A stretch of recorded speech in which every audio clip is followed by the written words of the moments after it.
Bonjour et bienvenue à une nouvelle vidéo de l'écolo-jardinière.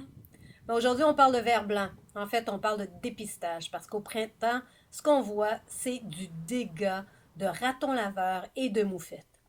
Alors, on n'aura pas le choix que de creuser pour aller voir s'il y a vraiment des vers blancs sous la surface de la pelouse. Alors, qu'est-ce que ça a l'air des petits vers blancs? Eh bien, voilà. Ils sont relativement gros à cette période-ci de l'année parce qu'ils sont en fin de cycle.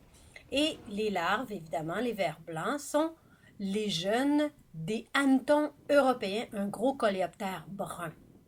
Alors, on peut gratter sous la surface pour aller détecter la présence de vers blancs. Il faut quand même creuser à cette période-ci parce qu'il fait frais et ils sont plus en profondeur. Et comme on voit sur le cycle, en avril, ils sont dans la fin de leur cycle larvaire, donc le troisième stade larvaire.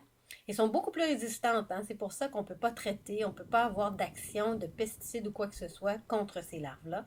Et ils vont bientôt émerger de toute façon autour du 1er juillet en tant qu'adultes. Alors ça ne sert à rien de décaper tout le sol pour essayer d'enlever les larves présentes.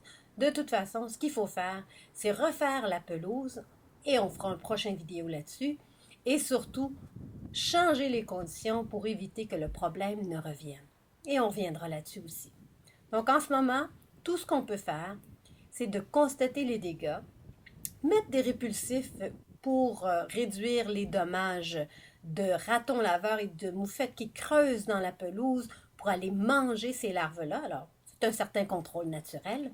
Donc, on replace les mottes de gazon qui ont été déplacées, retournées. C'est très, très important parce qu'elles poussent vigoureusement ce temps-ci de l'année et elle va reprendre dans la mesure où on n'attend pas qu'elle s'assèche. Donc, à tous les matins, on devrait remettre les mottes de terre dans le bon sens, mettre une pression et arroser s'il ne pleut pas pour permettre aux racines de s'ancrer et au gazon de reprendre de la vigueur.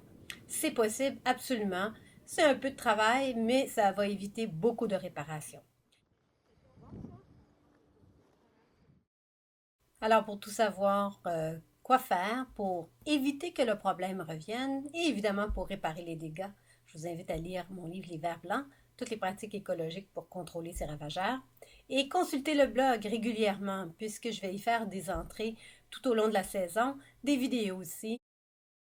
En attendant, bon printemps!